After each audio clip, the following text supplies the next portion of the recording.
먹는 약들의 부작용을 보통 조금 걱정을 하시죠. 우울감이라든지 성욕 감소, 그리고 성기능 저하, 이런 것들을 이제 걱정을 하시게 되는데요. 약학정보원이라고 하는 각종 약에 대한 정보를 정말 잘 정리를 해놓은 사이트가 있습니다. 그 사이트를 보면 그 피나스테라이드를 복용한 군과 이제 위약, 그러니까 환자분께는 이제 피나스테라이드라고 하고 드렸지만 사실은 성분이 포함되지 않은 이제 밀가루 덩어리 같은 그냥 아무것도 없는 알약을 드린 군, 그래서 그 위약을 드린 군과 실제로 피나스테라이드를 복용한 군의 부작용을 정리해 놓은 이제 표인데요. 안녕하세요. 닥터 아이리스 피부과 전문의 최주연입니다. 오늘은 남성형 탈모, 안드로겐 탈모증에 대해서 말씀드려 보려고 합니다. 이제 관심이 있으신 분들이 정말 많을 것 같은데요. 벌써 약을 드시고 계신 분들도 있을 수 있고, 약 처방을 받고 싶은데 여러 가지 부작용 문제로 고민하고 계신 분들도 있을 것 같고, 아직 젊으시지만 나중에는 혹시 모르니까 조금 궁금하신 분들도 있을 것 같습니다. 그래서 진료실에서 다 물어보지 못하셨을 수도 있지만 궁금하셨을 것 같은 포인트, 그리고 제가 알아보면서 정말 알고 있으면 꼭 도움이 될 것 같은 정보들 다 종합을 하여서 영상을 제작하였으니 잘 들어보시면 유익하시지 않을까 생각됩니다. 먼저 안드로겐 탈모증이라 함은 먼저 이제 헤어라인 쪽이 자꾸 조금씩 빠지면서 뒤로 밀리는, 그래서 M자이마라고 하는 말도 있고요. 그런 증상과 정수리 쪽이 이제 좀 머리카락 밀도가 감소하고 머리카락도 좀 얇아지고 가늘어지고 그리고 좀 빠지는 것 같다, 이제 이런 식으로 이제 시작하는 것 같다라고 하시면서 진료실에 오시는 분들이 많이 있습니다. 그래서 안드로겐 탈모증이라고 하는 걸 보면 이제 안드로겐이 남성 호르몬을 말하는 건데 이제 호르몬 관련된 질환은 아닐까 이렇게 생각하실 수 있겠는데요. 이것을 조금 더 정확하게 이해하기 위해서 제가 그 호르몬의 변화라든지 이제 이런 것들을 먼저 조금 더 설명을 드려보려고 합니다. 그래서 약간 어려우실 수도 있지만 이것을 이해를 하시면 먹는 약의 작용 원리, 그리고 효과, 이런 것들을 이해하기가 정말 쉬워지기 때문에 제가 그거부터 먼저 설명드려 보도록 하겠습니다. 먼저 우리 몸에 있는 이제 테스토스테론이 이제 두피에서 5알파 리덕테이즈라고 하는 5알파 환원 효소를 만나면 디하이드로 테스토스테론이라고 하는 DHT로 변화하게 됩니다. 그래서 이 DHT가 우리 모낭에 작용을 해서 모낭을 위축시키고, 그래서 머리카락을 가늘어지게 만들고 머리카락이 빠지게 만들고 이렇게 탈모를 일으키는 아주 중요한 원인입니다. 그래서 정확하게 말하면 그 남성 호르몬 테스토스테론이 아니고 테스토스테론이 변화된 그 DHT가 이제 탈모에 영향을 준다, 이렇게 이제 이해를 하시면 됩니다. 그러면 이 테스토스테론에서 DHT로 변화하지 않으면 이제 탈모에 많은 도움이 되겠다는 것을 알 수 있겠죠. 그래서 그 변화하는 데 영향을 주는 그 5알파 리덕테이즈, 5알파 환원 효소를 억제를 해주면 이제 DHT가 안 생길 테니까 이제 탈모가 훨씬 이제 예방이 되고 치료도 되는 효과가 있을 거라는 걸 예상해 볼 수 있습니다. 그래서 이제 먹는 탈모약들은 이 5알파 리덕테이즈 억제제들입니다. 그래서 먹는 약 중에 이제 가장 유명한 이제 피나스테라이드라고 하는 약이 있죠. 그것은 이제 프로페시아라고 하는 제품명으로 널리 알려져 있고, 똑같은 성분의 제네릭들이 많이 나와 있습니다. 그리고 또 하나 유명한 두타스테라이드라고 하는 약이 있죠. 이것은 아보다트라고 하는 이제 상품명이 있고 같은 성분의 제네릭들이 또 많이 나와 있습니다. 그러면 이 각각의 약에 대해서 이제 설명드려 보겠습니다. 이 피나스테라이드는 그 5알파 환원 효소 A형이 이제 1, 2, 3번 있는데요. 그 중에 2번을 억제합니다. 그래서 그 테스토스테론에서 DHT로 변하는 것을 이제 상당 부분 억제를 해서 피나스테라이드를 복용했을 때 이제 DHT의 농도는 한 60%에서 70% 정도 억제된다고 합니다. 그러니 탈모에도 좋은 영향이 있겠죠. 그리고 두타스테라이드라고 하는 성분은 그 이제 5알파 환원 요소의 I형의 1번과 2번을 억제를 해줍니다. 그래서 DHT의 농도가 90% 정도는 떨어질 수 있게 해준다고 합니다. 그래서 더 많이 감소하는 꼴이죠. 그래서 이런 형태로 이제 효과를 나타내게 됩니다. 그러면 이 먹는 약들의 부작용을 보통 조금 걱정을 하시죠. 우울감이라든지 성욕 감소, 그리고 성기능 저하 이런 것들을 이제 걱정을 하시게 되는데요. 약학정보원이라고 하는 각종 약에 대한 정보를 정말 잘 정리를 해놓은 사이트가 있습니다. 그 사이트를 보면 그 피나스테라이드를 복용한 군과 이제 위약, 그러니까 환자분께는 이제 피나스테라이드라고 하고 드렸지만 사실은 성분이 포함되지 않은 이제 밀가루 덩어리 같은 그냥 아무것도 없는 알약을 드린 군, 그래서 그 위약을 드린 군과 실제로 피나스테라이드를 복용한 군의 부작용을 정리해 놓은 이제 표인데요. 약간의 차이가 있지만 이제 피나스테로이드를 복용한 군에서 조금 더 수치가 높은 것을 볼 수 있습니다. 근데 그 수치의 차이가 크지 않습니다. 그래서 어떤 선생님들은 이 정도 차이는 약간 무시할 법한 차이다, 크지 않다. 그래서 내가 약을 먹고 생기는 불편감은 사실은 심리적인 것일 가능성도 높다.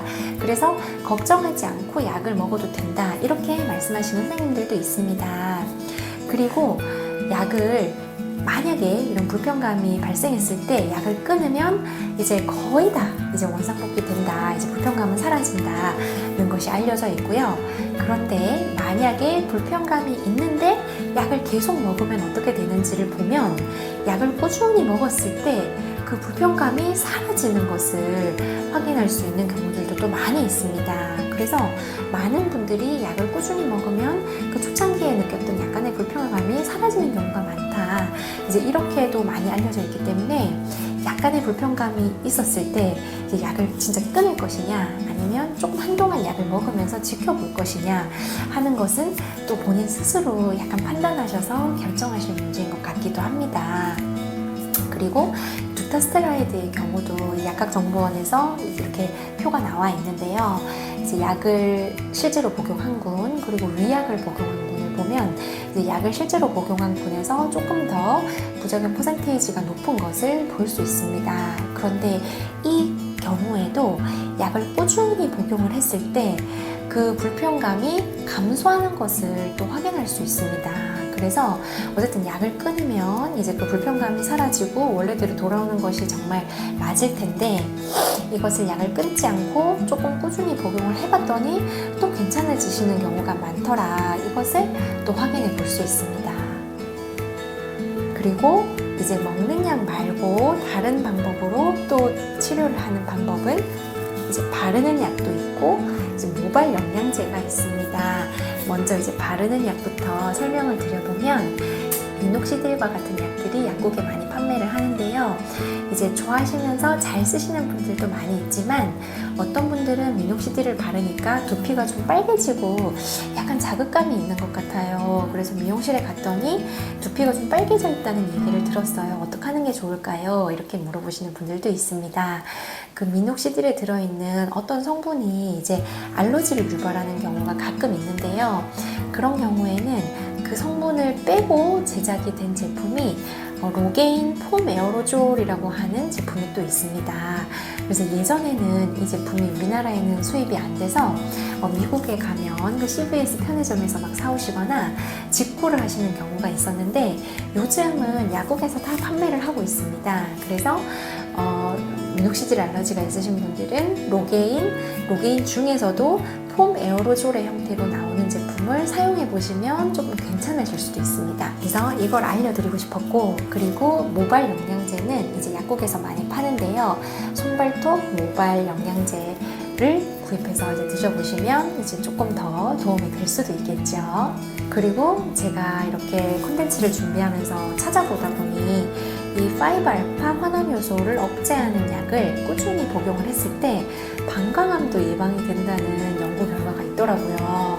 그래서 와, 이런 장점도 있구나 하는 것을 또 알게 되고요. 그리고 제가 또 꼭 말씀드리고 싶었던 게 두 가지 있습니다.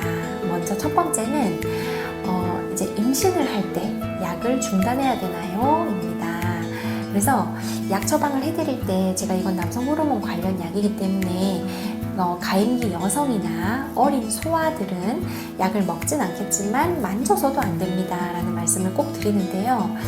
그러면 이제 이게 약을 먹으면 몸속에서 이렇게 사용이 되고 정액으로도 일부 나올 수가 있는데 이것은 이제 임신을 하는데 문제가 없을까요? 정액을 통해서 배우자에게 전달이 된 이 성분이 혹시라도 악영향을 미치진 않을까요? 이런 게 걱정이 되실 수 있습니다. 저도 실제로 궁금했었고요.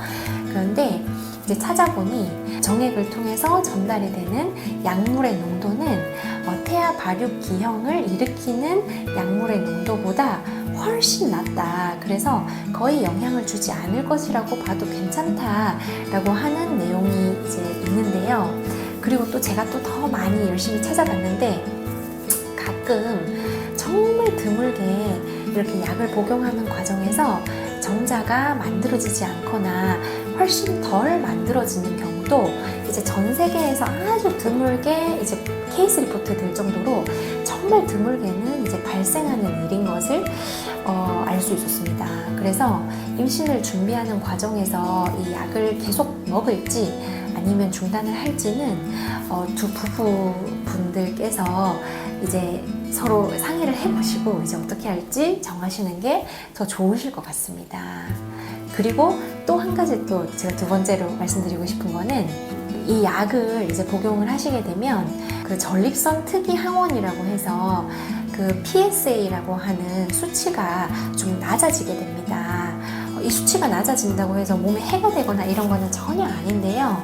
이 PSA라고 하는 수치는 그 전립선에 관련된 여러 가지 것들을 이제 나타내주기 때문에 예를 들어서 이제 전립선 암이 생기거나 이러면은 이제 PSA 수치가 올라가게 되기 때문에 이제 아주 간단하게 이제 피 검사만 함으로써도 전립선 암을 좀 빨리 이제 캐치할 수 있는 면이 있어서 건강 검진을 하면서 이제 성별 검사로 많이 사용이 되는 수치입니다. 그런데 약을 복용하게 되면 이 PSA 수치가 좀 낮아지게 됩니다. 그래서 PSA가 내 정상 레벨보다 일부 올라가서 혹시라도 이제 전립선 암을 의심을 하고 혹시라도 이제 검사를 좀 해야 되는 시기인데 내가 탈모약을 꾸준히 먹고 있어서 이게 조금 낮아졌다. 그래서 약간 애매한 수치가 되었다. 이런 경우가 있을 수 있기 때문에 40대나 50대 분들은 약 복용을 시작하기 전에 그 PSA 수치 검사를 좀 해놓으시는 게 도움이 되실 수가 있습니다. 내 원래 레벨이 어느 정도였는지 이제 확인을 하는 용도로요. 그리고 이제 40대나 50대 분들은 건강검진을 하실 때 이제 PSA 수치를 이제 확인하시는 경우가 꽤 있을 거기 때문에 이제 의사 선생님과 문진을 하는 과정에서 제가 탈모약을 꾸준히 먹고 있습니다 라는 말씀을 드리면 그 PSA 수치를 판독하는데 참고를 해서 이제 결정을 하실 거기 때문에 그 말씀을 꼭 이제 문진을 하실 때 드리는 게 여러모로 도움이 되실 것 같습니다. 그래서 이 두 포인트는 제가 꼭 말씀드리고 싶었습니다. 제가 여러분께 도움이 되고자 여러모로 찾아보면서 준비를 했는데 유익한 컨텐츠가 되기를 바라겠습니다. 다음번에 더 도움이 되고 좋은 알찬 정보로 찾아뵙겠습니다. 감사합니다.